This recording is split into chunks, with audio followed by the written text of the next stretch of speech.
बिस्मिल्लाहिर्रहमानिर्रहीम। अस्सलाम वालेकुम। मैं हूँ आयशा और वेलकम करती हूँ आपको आयशा की किचन में। आज जो मैं स्नैक्स तैयार कर रही हूँ बेहद आसान, खस्ता, क्रिस्पी और मज़ेदार हैं। बच्चों की सर्दियों की छुट्टियाँ चल रही हैं तो कुछ ना कुछ खाने की फरमाइश करते रहते हैं। तो आज मैंने बनाए हैं बेहद आसान से स्नैक्स की रेसिपी, जो कि आप बनाकर इनको महफूज भी कर सकते हैं 2 से 3 हफ्तों के लिए। शाम की चाय के साथ कुछ क्रिस्पी, क्रंची और खस्ता मीठा खाने को भी दिल करता है, तो ये मेरी रेसिपी ज़रूर ट्राई कीजिएगा। शाम की चाय हो या फिर बच्चों की हल्की फुल्की भूख हो, ये स्नैक्स बेस्ट हैं। चलें फिर स्टार्ट कर लेते हैं। यहाँ पर एक बोल ले लिया है मैंने, जिसमें मैं 1 कप के करीब मैदा और 1 कप सूजी का शामिल कर रही हूँ। साथ में मैंने हाफ कप के करीब पिसी हुई चीनी शामिल की है। 2 से 3 चुटकी मैंने यहाँ बेकिंग पाउडर लिया है। ये बेकिंग पाउडर है जो हम केक बेक करने के लिए इस्तेमाल करते हैं। 3 चम्मच भर कर मैंने इसमें घी के शामिल किए हैं। आप चाहें तो मक्खन का यूज़ भी कर सकते हैं। इन तमाम चीज़ों को हमने अच्छे तरीके से मिक्स करना है। मुट्ठी बनना स्टार्ट हो जाए तो हमने इसकी मिक्सिंग को रोक देना है और इसमें शामिल कर देना है 1 अदद अंडा। और अंडा आपने शामिल करना है रूम टेम्परेचर वाला। मिक्स कर लें अच्छे तरीके से। अब अगर आपको ज़रूरत महसूस हो तो आप इसमें पानी का एक छींटा लगाएं, नहीं तो हम इसकी एक सख्त सी डो तैयार कर लेंगे।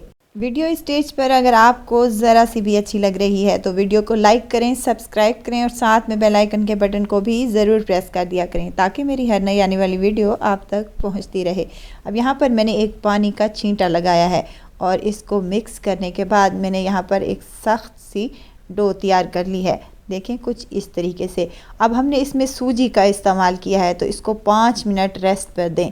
5 मिनट के बाद ये दोबारा से हमने इसको 1 से 2 मुट्ठी लगाने के बाद इसको 2 हिस्सों में डिवाइड कर लेना है। एक हिस्से को हमने कवर करके साइड पर रख देना है और दूसरे को हमने यहाँ पर बेलन की मदद से बेल लेना है। थोड़ा सा काउंटर पर मैदा डस्ट करेंगे ताकि ये काउंटर पर चिपके नहीं। अब हमने रोटी को थोड़ा सा मोटा बेलना है, ज़्यादा पतला नहीं बेलना, बल्कि थोड़ी सी थिकनेस होनी चाहिए इसमें। तो अब यहाँ पर मैं पिज़्ज़ा कटर की मदद से इसका एक स्क्वायर पीस काट लूँगी। कटिंग आप अपनी मर्ज़ी के मुताबिक कर सकते हैं, जो आपको शेप पसंद हो आप वही शेप दे सकते हैं। कटिंग यहाँ पर मैंने कर ली है और साइड वाले ये जो किनारे हैं इनको निकालने के बाद हमने दोबारा से जो डो हमने रखी थी उसमें मिक्स करके दोबारा से इसके हम स्नैक्स बना लेंगे।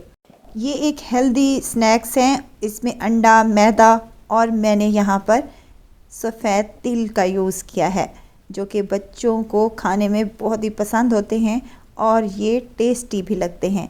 इनके ऊपर डालने के बाद हमने हल्के हाथों से बेलन को चला लेना है ताकि ये हमारे आटे में अच्छे से जज़्ब हो जाए। अब यहाँ पर मैंने 1-1 इंच के फासले पर रखते हुए स्ट्रिप्स काट लेनी है।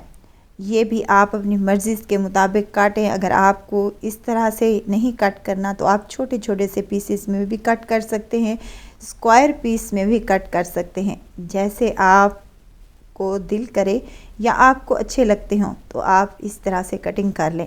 मैंने यहाँ पर बिस्किट्स वाली शेप दी है इनको और ये खाने में और देखने में बहुत ही खूबसूरत और मज़े के लगते हैं। तमाम स्नैक्स को मैंने यहाँ पर कट कर लिया है, इनको साइड पर रखेंगे।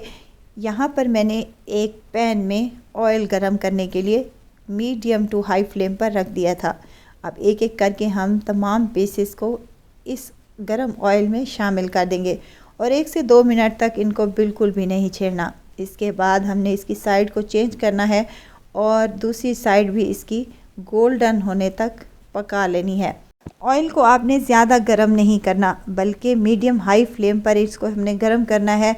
जब आपके स्नैक्स ऑयल में जाएंगे तो ये झाग बनना स्टार्ट हो जाएगी, क्योंकि हमने इसमें अंडे का यूज़ किया है। तो घबराना आपने बिल्कुल भी नहीं है।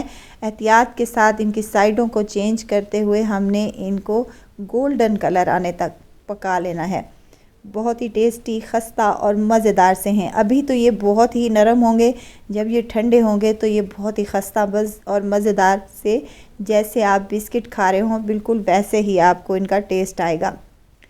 तो मज़ेदार से और टेस्टी से हमारे यहाँ पर स्नैक्स बनकर रेडी हैं। शाम की चाय हो या फिर हल्की फुल्की भूख हो तो ये स्नैक्स बेस्ट ऑप्शन है। बहुत ही जल्दी बन जाते हैं और बहुत ही टेस्टी लगते हैं।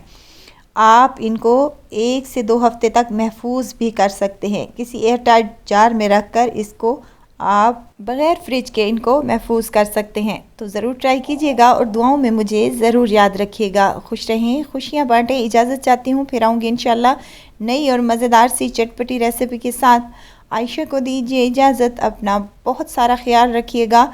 दुआओं में मुझे याद रखिएगा। अल्लाह हाफिज़।